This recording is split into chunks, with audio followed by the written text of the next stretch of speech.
Man, I love being from the Caribbean.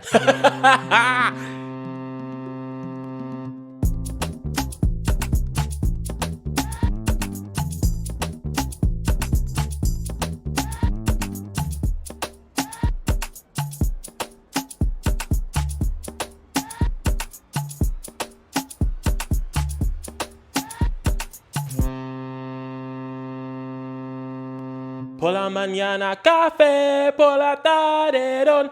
Ya tan buena calle sale tu balcón. Nueva York. Ey, 4 de julio, 4 de July. Go back and listen to that song and tell me that I don't sound like Bad Bunny. Anyways, guys, welcome back to another episode of the Captain 501 broadcast. I know what you guys are thinking. Everybody calm down. Everybody calm down. Be calm. Everybody literally chill out. I know what you guys are thinking. No, this wasn't a part of the normal scheduled programming for the podcast season 2, but here's what happened, right? Today that I'm recording this episode, it's Monday, all right? This episode is going to go out on this Wednesday. Yesterday was Sunday. Yesterday was Super Bowl Sunday. Yesterday was the Bad Bunny concert. Yesterday was the Bad Bunny halftime show. Yesterday was Bad Bunny Bowl. Yesterday was Benito Bowl. I watched that halftime performance and I literally said to myself, and if you follow me on Instagram, you saw this whole thing play out. I literally said, I have to make a podcast episode talking about this performance because I'm going to say it might just have been the best halftime show ever. And I may be biased in saying that. Yes, I do understand that. I may be biased in saying that because I am from the Caribbean. I may be biased in saying that because I am from the greatest place on earth. I wanted to make this episode to do like a full deep dive about the Bad Bunny halftime show performance and really properly articulate my thoughts about what went on yesterday, what went on Super Bowl Sunday. I probably watched the halftime show. Mind you, it just happened yesterday. I probably watched it at least 12 times already, I would say. All right? I've probably watched it at least 12 times. I feel like I know that whole thing from beginning to end. And listen, I made some notes. All right? We're going to go through it because, man, I love being from the Caribbean. If you guys haven't seen the Bad Bunny halftime show performance, go and watch it. Go and watch it right now. Go and watch it. If you're from the Caribbean and you haven't seen it, what are you doing? Go and watch it right now and then come back and then we can discuss. All right? When it was announced that Bad Bunny was doing the halftime show, obviously there was a lot of backlash, but I think nobody was expecting the amount of backlash that it would have gotten.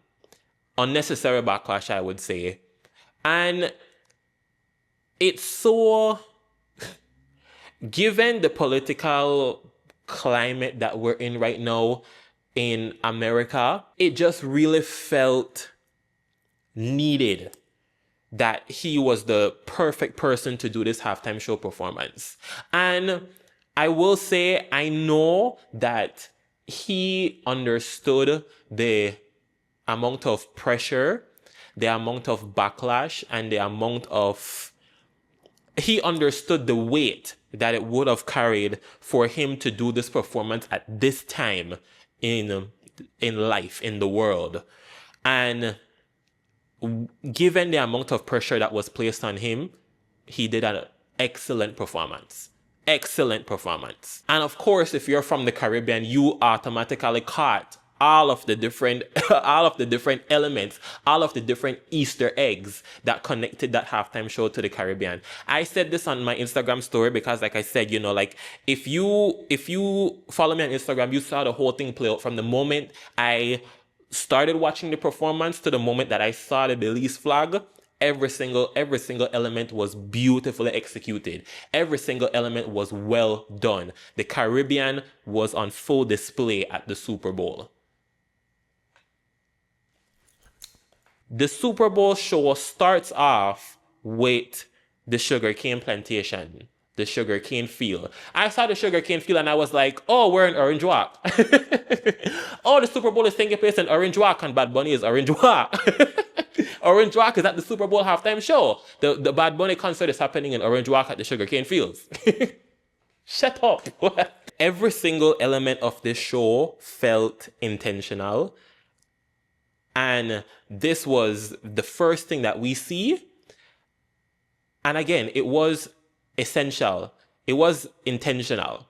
The sugarcane plantations across the Caribbean have been a place where, dating back to the days of slavery, where they noticed that, you know, people want sugar. It's a booming industry. And because of that, so many enslaved, so many indentured servants and indentured laborers were forced into the sugarcane industry, were forced into the fields. So we start off by seeing that. We see the fields because even though to this day it's been rebranded, or it's, you know, we took control over the fields so that now we're bringing in the profits, and I put air quotes around that, but it's still a part of the history. So that's that point in highlighting history. That's not just Puerto Rican history, that's Caribbean history. There was a small, like 1 second piece where he's walking through the plantations, the sugarcane field, and then you see in the background that there's like a bunch of dancers in the background. They're not wearing the white, they're wearing like the normal everyday streetwear clothing, and they're just dancing. And again, I think that was very intentional to show the evolution, to show that we started off in the fields and now we're free. Does that make sense? Walk with me, guys. You know what I mean? I feel like that's what that was kind of highlighting. And it was just a short piece, because they could have not had that.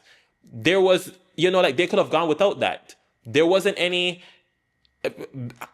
intentional choreography or anything like that, but there was that small clip, and I think that was the importance of that. And then of course there were the other, you know, other Caribbean elements as well, such as the coconut water stand, then the domino stand with the older heads. And I will say too, something that I appreciated from this performance, and I've seen a lot of people give him his props for this, I appreciated the fact that he used dark-skinned Latinos, that it wasn't just, you know, the lighter, fair-skinned Latinos, that he also highlighted the Afro Latinos as well. So yes, the domino stand, then the nail salon, the ice stand, where you go get ice with the leaf syrup on top, the taco stand, and then the jewelry stand. I said the jewelry stand, and I like, oh, Medina's at the Super Bowl. Oh, Nancy's at the Super Bowl. The Super Bowl is at Nancy's. Medina's at Downtown Plaza is at the Super Bowl.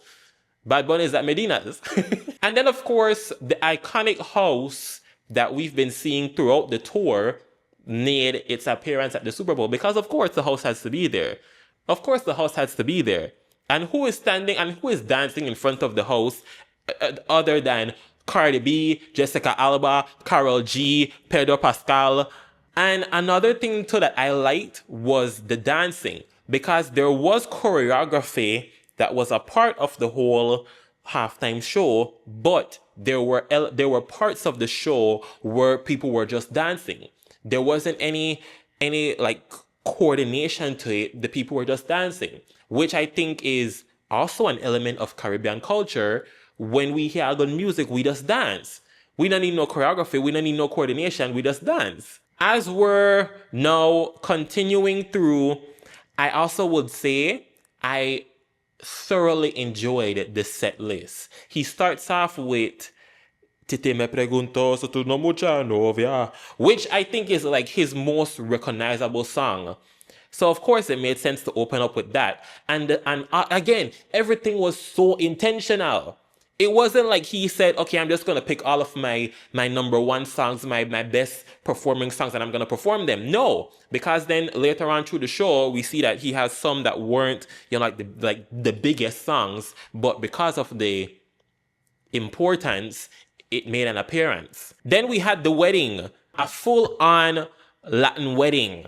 And who comes out besides none other than Lady Gaga? And I'm not going to lie, at first, I didn't understand the correlation that Lady Gaga had to the whole storyline. But I was watching some other, deep dives and some other people talking about the show, talking about the performance, and people were theorizing and saying that like it's a common thing for white people to get married and then hire Latin singers or Latin bands to serenade or to do the wedding performance. So this was like kind of flipping the script, and then now it's a Latin wedding and then hiring a white artist to be the entertainer. And then the part where the kid is sleeping on the chairs and then he walks over and he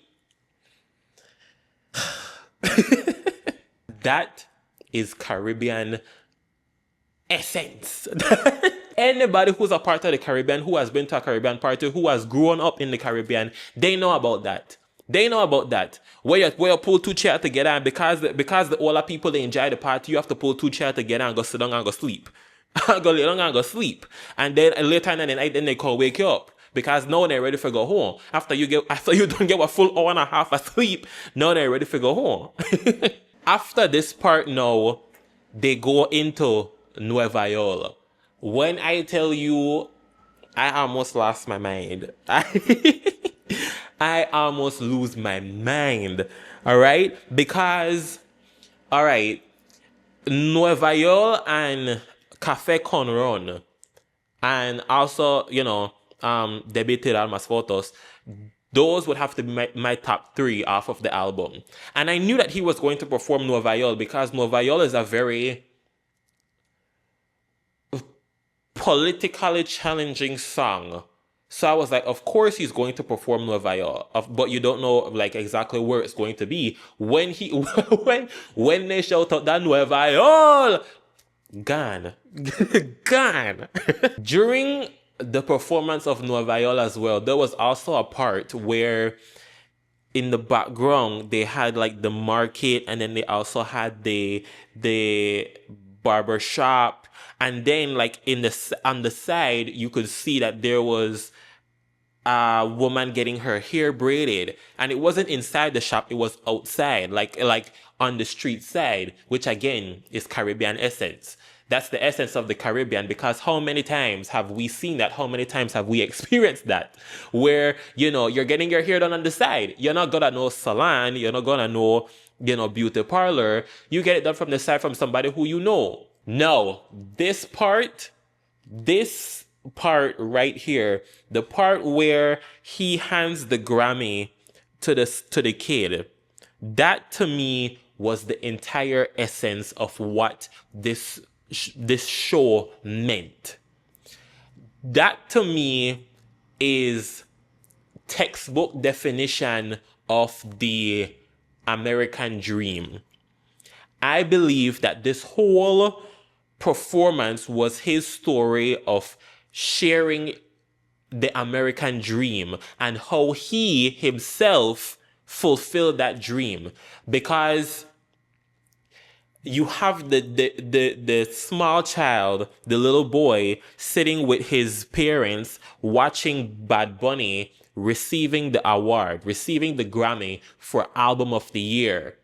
It's that dream of envisioning yourself, of possibly one day being at that level, achieving something like that. And then you have Bad Bunny himself, who, I don't know if you guys know like his whole story, but before his music took off, he was a grocery store cashier.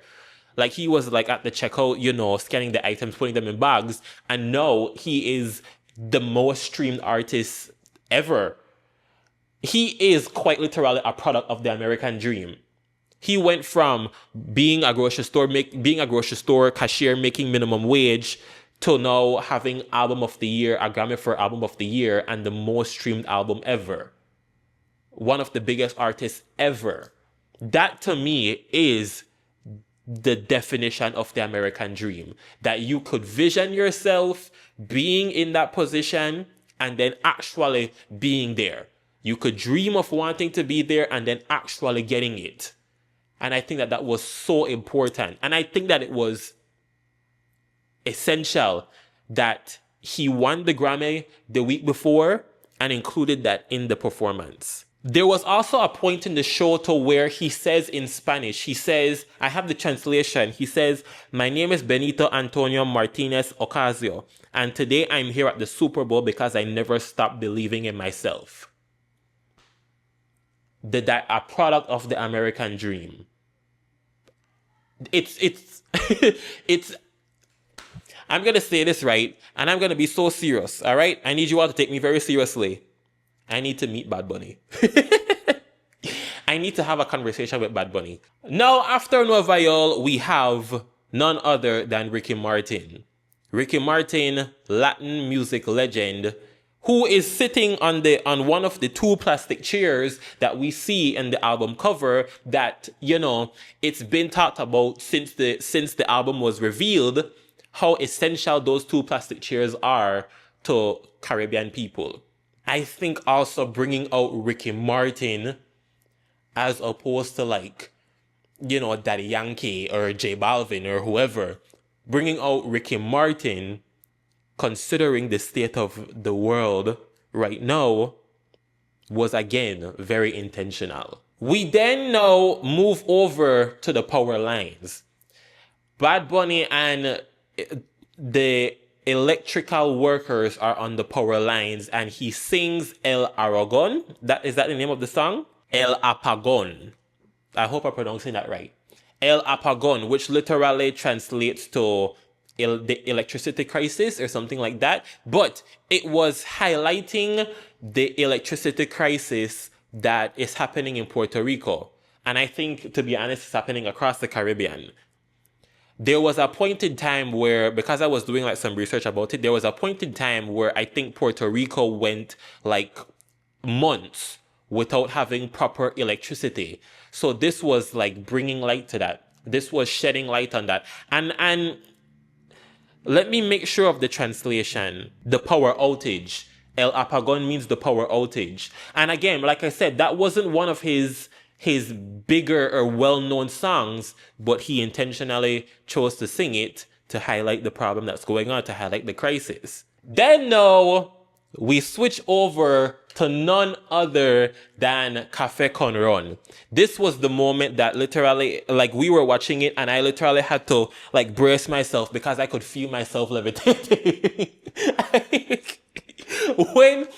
When he started off with the Por la mañana café, I literally was like, and then, of course, in performing Café con Ron, all of a sudden, a bunch of Caribbean flags start running through the crowd, and who that at front? None other than the Belize flag. Listen, right? When it first happened, when they first ran through the field, I did not catch that it was a Belize flag. But I was watching it with my girlfriend, Shadi, and she was the one that was like, hey, that Belize? Because this is the thing. All right? And I'm going to rant a little bit, okay? I am so used to thinking that people are holding up the Belize flag when in reality it turns out to be the Haitian flag. Or it turns out to be any other flag that has red, white, and blue in it. And there are so many times that I expect to see the Belizean flag, hoping that somebody else, aside from a Belizean, is representing a Belizean flag. But no, it's not. You know, so when I saw that, like, my mind never even bothered to, like, waste my energy to think that it was the Belize flag. You know what I mean? Which is kind of sad to say, but it's the truth. Because the amount of times that Belize has been excluded, the amount of times that Belize has been excluded from either being considered part of Central America or the Caribbean. And of course, Belizeans took to social media to express their gratitude in being represented. And I felt that it was also very intentional that the Belize flag was at the front because how many times have you guys been scrolling through TikTok? How many times have you guys been scrolling through Instagram Reels? And then you've come across those videos that are like, if you're proud to be from the Caribbean, drop your flag in the comment section below. Or I'm so proud to be from the Caribbean. And then they'll have like all the flags of the Caribbean listed and there's no Belize flag. Or they'll have the Belize flag, but it's the very last flag out of the entire list. Every single time. Every single time that's how it happens, right? I mean, that's what I mean. If they do decide to include Belize, it's always last place. It's never like amongst the rest. So to see the Belize flag up front, and also shout out to the dancer as well. Her name is Naya, and I saw that she was on, again, I'm recording this on the Monday. This morning, she was on Open Your Eyes talking about the whole thing and how she like made it a point to put Belize at the front because of how excluded we are. So it felt reassuring. It felt good to see Belize at the forefront, to see the Belize flag at the forefront when speaking about the Caribbean, when speaking about Central America, when speaking about Latin America. We end off with none other than Debí Te Almas Fotos. No better song than to end off with. And before he ends off, he says, God bless America, and then proceeds to list off every single country a part of the Americas. Not the United States of America, North America, South America, Central America. He lists all of them off, including some from the Caribbean as well too, because he mentions Jamaica, and he doesn't say Jamaica, he says Jamaica. That's what he says, right? I'm hoping I'm pronouncing this right. He says Jamaica, and then he also doesn't say Haiti, he says like Haiti, or like the proper pronunciation of it, which again was very intentional. Because we learn in school that when you're talking about the US, you say the US or you say the United States. Like, it wasn't until I grew older and then you start to talk to other people, that's when they start to refer to it as America. But when we just talk about America in school, we just refer to like North America, South America, Central America. My favorite part about the whole thing was that throughout the entire performance, we see nothing but Spanish being shown on the screen, and then at the end, the only thing in English is the most important message of all.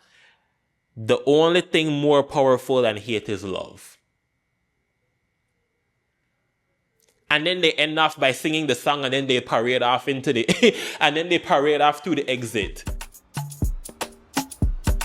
Season 2 of the Captain 501 broadcast is brought to you by the National Institute of Culture and History, NICH.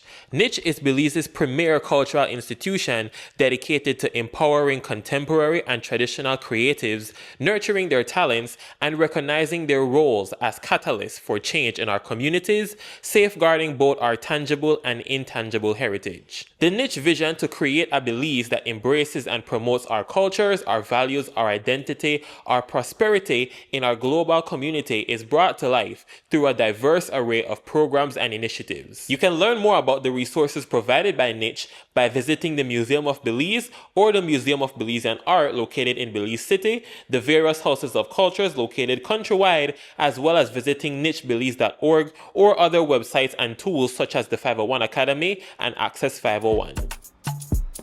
I also have to give props to Rock Nation and Jay-Z, because they are the ones behind, he's the one behind picking who does the Super Bowl, and ever since he came on, he hasn't missed yet.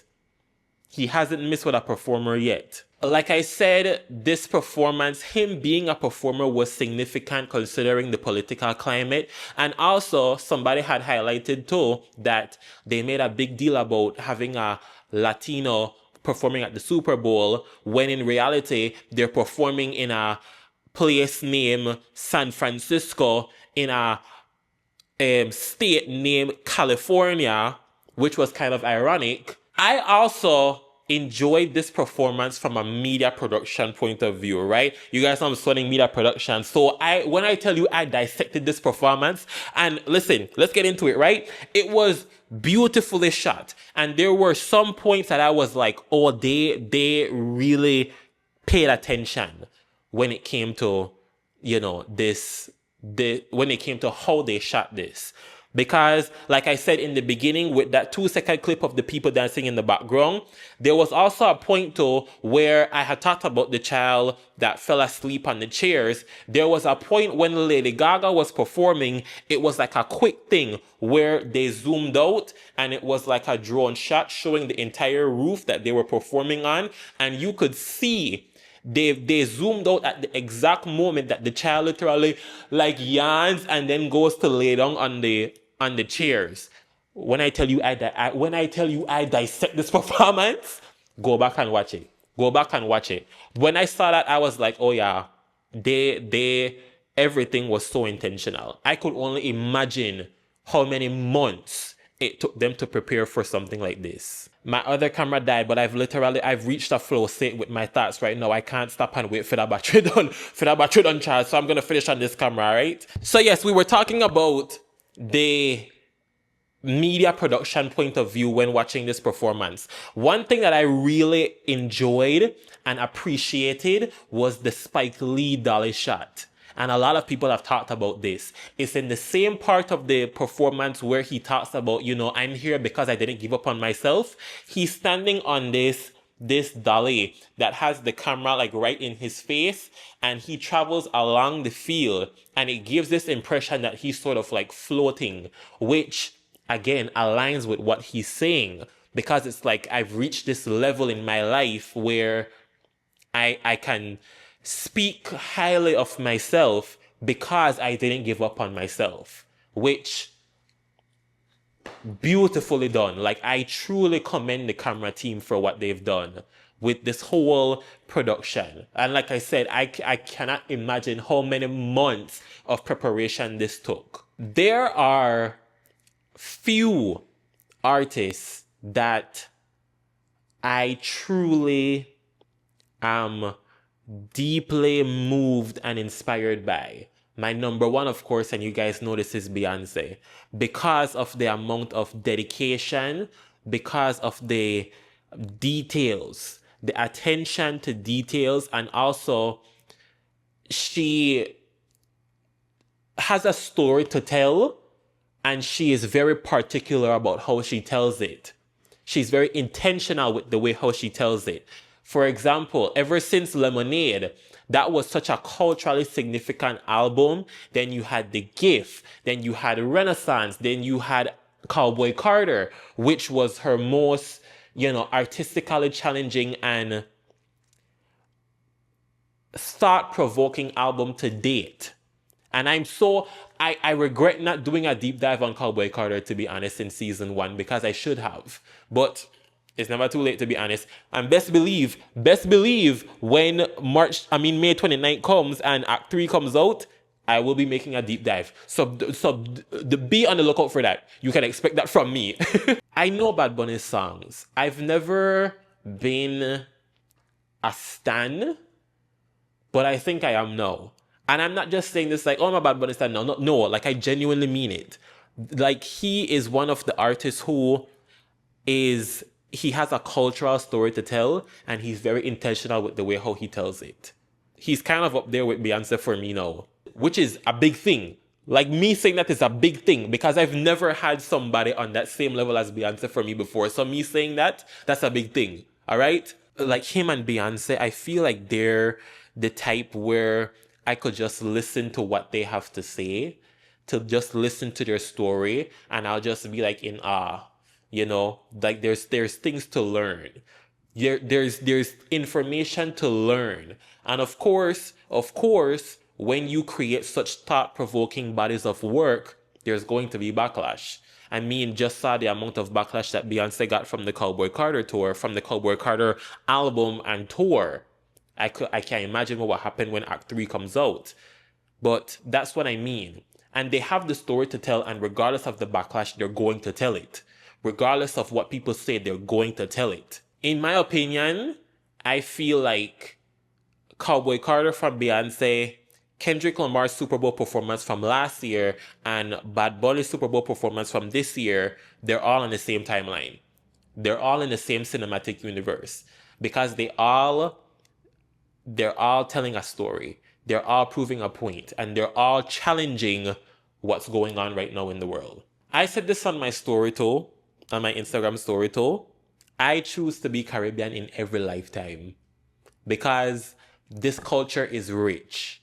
This culture, it's complex, and it's a story that needs to be told. And I'm grateful that we have artists like these who are telling it. Like I said, if you haven't watched the Super Bowl show, if you haven't watched the halftime performance yet, go and watch it. I probably going to watch it like next 5 or 6 times right now before whilst I'm editing this. As it serves as a reminder for me, I hope that it serves as a reminder for you in the same way too, that the dream is still very much alive. You can still achieve that dream. It doesn't even have to be through America. If you can see yourself, and I mentioned this in the first episode too, you shouldn't think any less of yourself. If you have a plan, if you have a plan of action, if you want to achieve something, there's literally nothing stopping you from doing it. Go for it. Because you never know. Do you think that 6 or 7 years ago, Bad Bunny thought that when he was a grocery store cashier, that he would have been the #1 stream artist ever and win an album of the year and headlining the Super Bowl? Probably not. But he had a dream and he executed it, and look where he's at now. Look where he's at now. Me gente Latino. And it encourages me as well, because I hope to one day create something as culturally significant as Debited Almas Photos, as Cowboy Carter, you know. I mean, of course, I don't put myself on the same pedestal and say that I have the same mind as Beyonce and Bad Bunny. But again, going back to what I was saying, don't doubt yourself, because who knows? Who knows? Anybody could do it. Anybody could do it. Do it. Go out there and do it. I'm going to do it now. Thank you guys so much for watching this episode. I know that this wasn't the normal type of podcast episode that you guys are used to, but like I said, I saw the performance and I was like, I have to talk about it. I have to talk about it. Next week, we go back into our regularly scheduled program, all right? So I'm just pushing things back 1 week. If you guys want to see more episodes of the Captain 501 broadcast, definitely subscribe to the YouTube channel for the videos and check us out on Apple Podcasts and Spotify for the audios. Go ahead and check out all of the other episodes of season 2 so far. Be sure to follow me on my different social media at Captain Cadle on Instagram, TikTok, YouTube, and Facebook. And we will see you guys in the next episode. Deuces.